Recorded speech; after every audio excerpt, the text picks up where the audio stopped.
If you're new to our channel, don't forget to hit the subscribe button. Coming up on the program, today we're going to plant brassicas, Brussels sprouts, and kale. And we're going to do some organic weed and feed, all that and more, coming up today on the Wisconsin Vegetable Gardener. The Wisconsin Vegetable Gardener is sponsored by the following. MIgardener.com with over 450 varieties of non-GMO, heirloom, organic flowers, vegetables, and herb seeds, all for 99 cents. MIgardener.com. HappyLeafLED.com, a commercial-grade grow light with a home gardener's affordability. All indoors, no fans, no motors, simply plug in and grow. Great for seed starting, to lettuce, to full-grown tomatoes. HappyLeafLED.com. Sustain Natural Fertilizer, offering superior organic plant foods that deliver research-proven results, trusted by farmers, growers, and gardeners for 30 years. Learn more at sustain.com. Welcome to the Wisconsin Vegetable Gardener. I'm Joy Baird. Today we're going to plant brassicas, Brussels sprouts, and kale in this bed here. It's about 4 foot wide by about 10 foot long, about 40 square feet. That's what the math would be. 2 years ago, we had sweet corn in this bed. We were able to grow it because we put a lot of nutrients into the soil, a lot of compost, a lot of fertilizer, high nitrogen content. It was like a 32, 27, 22, some in that range on the NPK. Well, because of that high level of nitrogen, yes, the corn does suck a lot of that out, but there's still a lot in this ground here that I don't feel comfortable yet planting peppers or tomatoes or vine crops in here, because the excessiveness of that nitrogen will allow the plant to flourish beautifully, but will produce very little fruit production. So this year, last year we had okra, we had cabbage, and we had kale in this bed. This year we're going to do Brussels sprouts, kale, and okra again, but kind of mix them up in this 40 square foot bed. And the next year we believe that it would be good enough that we can actually plant other crops in here. Now, if you had an area like this where you had high levels of nitrogen, you can certainly plant greens, herbs, that type of thing in there, and that greenness is going to suck up that nitrogen. That's really what they're going to love. Swiss chard is another one that would be very good, and we might plant some of that in here as well. So let's get started. We're going to intensely plant this bed here with what we have available, because we're going to maximize as much as we possibly can in this garden, more than we ever have in years past. So we removed the leaves. The first thing we did was we pulled back the leaves off this bed for two reasons. One, there was a lot of leaves on this bed. We put over 2,000 pounds of leaves, actually figured the calculations out per barrel and how much we had, and that's right around a ton of leaves in this bed. We didn't shred them either. So they were about 8-9 inches above the actual planting ground, and that was just going to be too deep for us to dig back, plant, and then bring back over. So we done that, we moved that back, and also there was some larger rooted weededs in here that I wanted to get as much of the roots out as possible. And when we plant, we'll bring back the leaves in a more moderate level of mulching. Otherwise, it was just normal mulch, 3 or 4 inches, we would just move back, planted, and kept going. So let's go ahead and get the Brussels sprouts planted. I think we have 13 of them we're going to intensely plant.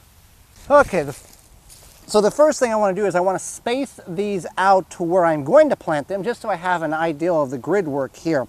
Now, where you don't want to walk in this bed at all, but they're going to have to be some walking in it. I might be able to skirt around a little bit. But we've got Brussels sprouts here, and I can go on the outside of the fence here. I can set one up at the perimeter. I'm going to try to go 4 across. And the only thing you need to keep in mind when planting seeds or starts are the way it's going to look at maturity. How big is that plant going to get? How big is that root going to get? Is that going to compete with the adjacent plants that you have growing there? And I can bring them back. I don't know why I didn't do that. I can bring them back closer because these are going to be more towering. They are going to put some growth off, but yeah, that'll work just fine. About 8-9 inches apart, about that. Yeah, so we're good shape there. Let me get the rest of these spaced out. And also I'll space out the kale too, just so I have a grid here and know how much I've got and what I have to work with. Okay, so I've got them all spaced out, and it may seem a little tight, but it's called intensive planting, and that's really the benefit, is cramming more in there than what is recommended. So that's what we're going to do. Also, one thing you want to keep in mind, like I talked about earlier, we can use the fence there.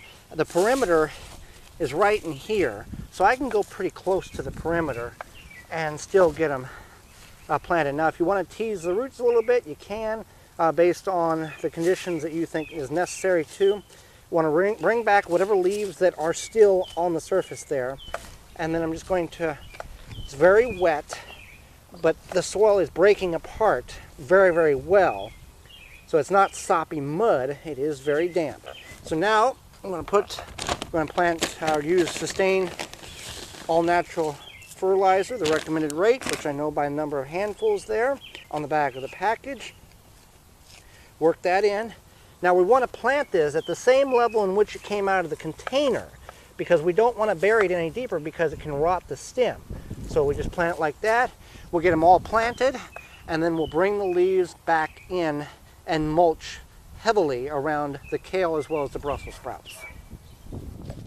Okay, so I've got 4, 8, 12 Brussels sprout plants and 4 kale plants planted in a very tight location. But again, these Brussels sprout plants will kind of create a giant like hedge, if you will, as they grow up. And there's a lot of nutrients in the ground here from that fertilizer from 2 years ago with the corn, as well as the little bit of fertilizer I added this year. It was a 464 from Sustain. That will supplement some of that phosphorus and potassium as well. So I probably shouldn't have fertilized, maybe I should have. I went ahead and did it organically, so it's not like a chemical base where it's going to create runoff and go in the drain, the waterways and kill dead zones. But moderation, we should be fine. Last year did really well, even with the little bit of fertilizer we added in addition to what was already in the ground. So now, what we're going to do is we're going to bring the leaves back over and surround these plants, because I want to have a very thick bed of leaves to protect these plants, one for suppressing weeds, and 2, holding that moisture in. I want to get the leaves above the plant, or above the leaves of the plant above the leaves of the mulch. And we'll just go through here and 2 to 3 inches if all possible. And as this breaks down, obviously we're going to have to add more, but just a good thick bed, and when it rains it'll press them down more.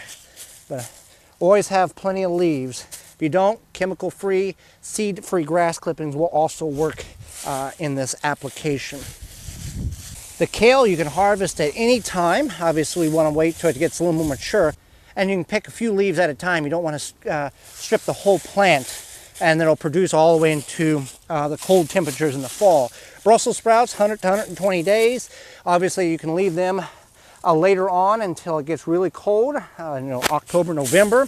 But you can harvest those when you see the sprouts form and are as large enough as you would like them to have on the plant. Well, we're going to plant potatoes today, and there's a couple of things you need to know about planting potatoes before you go and purchase your potatoes. Now, our supplier is Wood Prairie Farms out of Bridgewater, Maine. It's a family-owned and operated farm for 42 years now, and they have specialty potatoes. We're not going to plant those potatoes today. We are going to plant potatoes that came from there that we harvested last late summer, because we saved some to hold over, and they're getting very long in growth, and we'll talk about that in a moment, what you should do and how to go about planting them. So we've got this bed prepared here. We've worked the soil with a garden fork, not a tiller. If you till, that is your choice. We choose to disrupt the soil and microbial life as minimal as possible, even though we have to loosen the soil to plant potatoes. You want to plant your seed potatoes when the soil is no colder than 45 degrees Fahrenheit. 50 is preferred, 45 at root zone. So if you're planting your potatoes about 6 inches deep, you want to get a soil read there. If the soil temperature exceeds 90 degrees Fahrenheit, your potatoes will shut off and die. So don't worry, that's not good either. Here in Wisconsin in Zone 5A, we are fortunate enough in some aspects here that we can plant an early variety of potatoes, and they will be ready about early to mid-August. We can also plant another crop of potatoes after the garlic comes out in mid-July, and then harvest those in mid to late October. So it works out kind of well. We get 2 different crops that we can finagle, make the harvest work. Now, that only holds true if you're planting early or mid-season potatoes. Early potatoes are 70 to 90 days, are 90 to 110. Your late varieties are 110 to 135. So keep that in mind based on where you're at, and make sure you get the right variety so that it will work for your particular growing location. So here are the potatoes that we're going to plant. Now these are actually ones that are chitting or sprouting right now, and then we'll be able to divide those and plant those later on in a couple of weeks. These here are ones that grew from last year. We harvested them and they've been sitting in the cupboard and they are sprouting. So there's a couple of things you want to do with these. One, you don't want to break the sprout off. What is occurring is the potato, the tuber itself, is actually creating the energy for the sprout to grow. If you break that sprout off, then that potato may not have enough energy to regenerate a new sprout. So if this is the case, and the potatoes still, they're going to be wrinkly, but if it's still relatively firm, you can go ahead and plant this. Now you want to plant this nearly all the way deep. Get most of that stem under the ground. There is no such potato that's going to put potatoes on the vine all the way up the stalk. That's simply not true. Universities have proven that to be a myth, such as potato towers. Now the potato tower works if you put a layer of potatoes, let them sprout, put more soil, put another layer, sprout, that type of thing. That works there, but a single potato at the base, 4 or 5 foot tall stalk, not going to produce any more potatoes than it normally would in the ground. So these are, we're not going to divide because there's not enough energy in the potato to sustain 2 portions. This one here would have, a normal potato, if it was healthy, we'd split it, divide it and cut both and let a sprout be on each chunk. We're just going to plant this whole. Now there is a number of ways in which you can plant your potatoes, containers, raised beds, the ground here. You can do it in the hill method, where you dig a trench, plant your potatoes, and then mound it up 4, 5, 6 inches. Or what we're going to do is we've worked the soil here. We're just going to take a trowel and dig a hole and plant the potato in the ground, and then leave the center open. We're going to get 2 rows in this 10 by 20, the 3 foot wide by 10 foot long bed, and then we'll leave the center open. So if we do need to trench, to hill, utilize the center portion as a trench, we can do that. The reason why you hill the potato is so you don't have potatoes piercing through the soil or working their way up and then getting green on them, and that can become toxic, or it is toxic, and you're not supposed to eat those. Green potato is not a good potato. That's a potato that's been exposed to sunlight. So that's the reason why you hill, to get all those tubers to develop in that root zone, and none of them will get exposed to the sunlight. So let's get planting. All right, I talked about that we're not going to dig a ditch or a trench, but I am digging or knocking a little row here, creating a drill so I know where I can put my potatoes.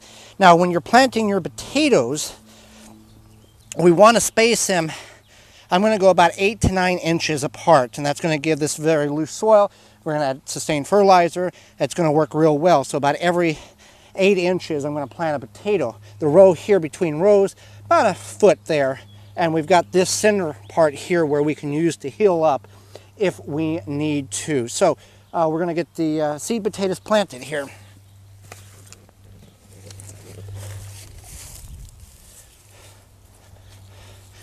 Now what you can do is you can lay the potatoes out so you can get the right spacing. It's about right there. What I am doing here, I've got 3 red potatoes, and I'm growing those. I'm trying to do these in blocks. The reason why, by doing a grouping of potatoes of all Mod Podge and varieties, different varieties, is they're going to mature at a different state and different times, so you're not going to dig up the whole row at one time. So by doing it in groupings, now some of these potatoes are, I can't tell if they're red or, a banana, fingerling potato or whatever the case is, so they're just going to kind of all go in one row.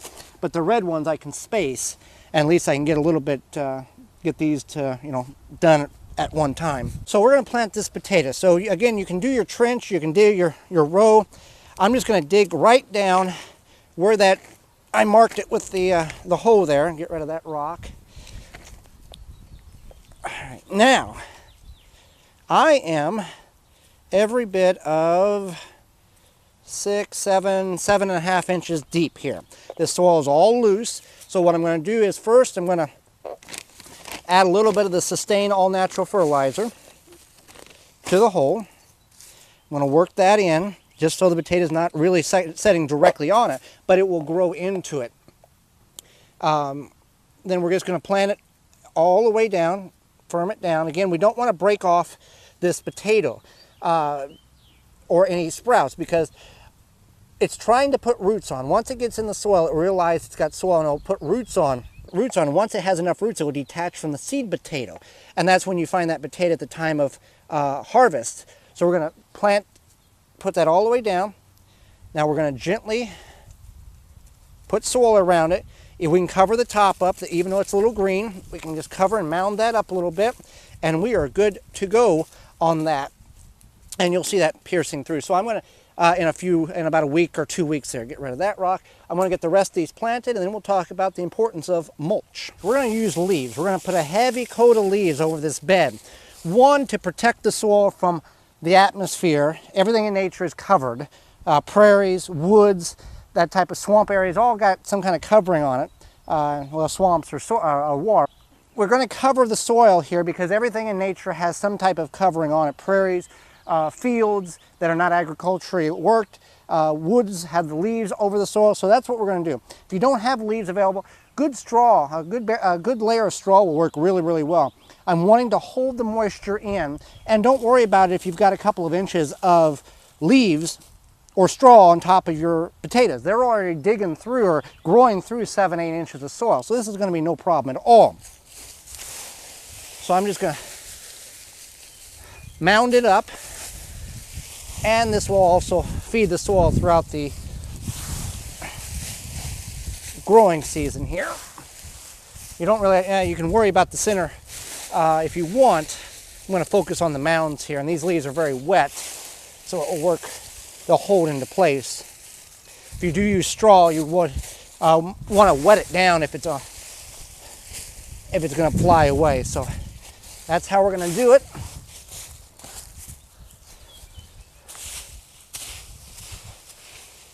And the advantage to having the leaves and the straw is if you have a lot of it and some of those potatoes do pierce through the soil, it's going to prevent them from getting sun on them and changing them to green. So that's an added benefit to mulching.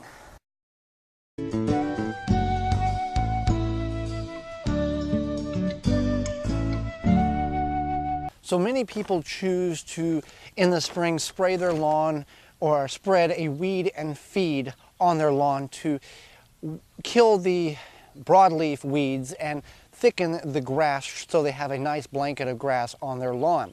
Now, if you choose to do that, if you do the chemical application with the traditional on-the-shelf weed and feed, that contains a herbicide called 2,4-D in most instances, and that is a very persistent herbicide which prevents you from using those grass clippings in your garden as a mulch, or even composting them and using that soil in the garden, because even through the composting process, that persistent 2,4-D is so strong that it will kill your broadleaf or greatly inhibit the growth of your broadleaf vegetables, your tomatoes, your beans, your eggplants, your peppers. So you can't take the grass clippings and take them in there because the spray is in the chemicals in the leaves in the grass, and as you water and it rains, it will emit into the soil, and you'll still have a detrimental effect on your garden. So if you want to go more of an organic measure that is relatively a good success rate, you can go with a weed and feed of organic matter that is the dominant item in it is corn gluten. And corn gluten is 9 to 10% nitrogen, and it's 0.0 on the potassium and phosphate. This is from sustain.com. It is a all-natural broadleaf pre-emergent that helps prevent weeds from germinating or establishing in the spring. Corn gluten meal is also rich in nitrogen, and it's a slow-release fertilizer. If all conditions are perfect, you're going to get about a 3 or 4 month feed out of this. It also helps thicken the grass, which prevents and kind of chokes out those broadleaf weeds that you don't want in the grass, so you have a nice blanket of lawn. And lastens the lasting turf color, keeps the greenness in there. So there's a couple of things you want to know about applying this. One, you need 5 to 7 days of no rain following application. You want to apply this before the soil gets to 55 degrees Fahrenheit. Apply before germination of weeds occur. So you want to apply this when the soil is, before the soil gets to 55 degrees Fahrenheit. Early spring, as soon as that can be done. There's 4 different applications that Sustain has. They have an early spring, an early summer, a late summer, and a winterizing mixture of different things here to help your lawn flourish. So with our lawn here, it's about 32 to 3,500 square feet. Didn't really measure it off per, tape measure, but I did kind of estimate it. This, for improved weed prevention, apply 20 pounds per 1,000 square feet. So I'm going to figure out the math there and do that. And again, once we apply it, then we need to water it, a 1/4 inch of water out of the faucet to activate it. And if we don't have, we want a 5 to 7 day period of no rain. So this here is the Chapin 81,000A push spreader from Chapin International. It's an 80-pound capacity, and it has the enclosed gearbox, which is nice, so there's no problems there. You've got an adjustable setting back here. Then you've got a single baffle to prevent spread if you're going to go like next to a property or an area that you don't want to spread to. It's got the handles to open and close the hopper to prevent spreading when you're not wanting to. You're just transporting to a different area. So we're going to use this to spread some organic weed and feed on our lawn. Okay, now the only thing we have to do is activate that corn gluten with about a 1/4 inch of water. Again, you don't want it to rain 5 to 7 days so it can take and do its job. And with this, you don't have that toxic smell that I'm getting right now because somebody downwind or upwind is getting their lawn treated with that chemical application. So just have to do your calculations on how much a 1/4 of an inch of water is. And that's all it is for your organic weed and feed. Again, not 100%, 100% like the chemical, but it's a much better peace of mind knowing that it's safe for you and your family. Thanks for joining me. Join me again next time for more organic gardening and food preserving. I'm Joy Barrett, and this has been the Wisconsin Vegetable Gardener. For more information, please visit thewisconsinvegetablegardener.com.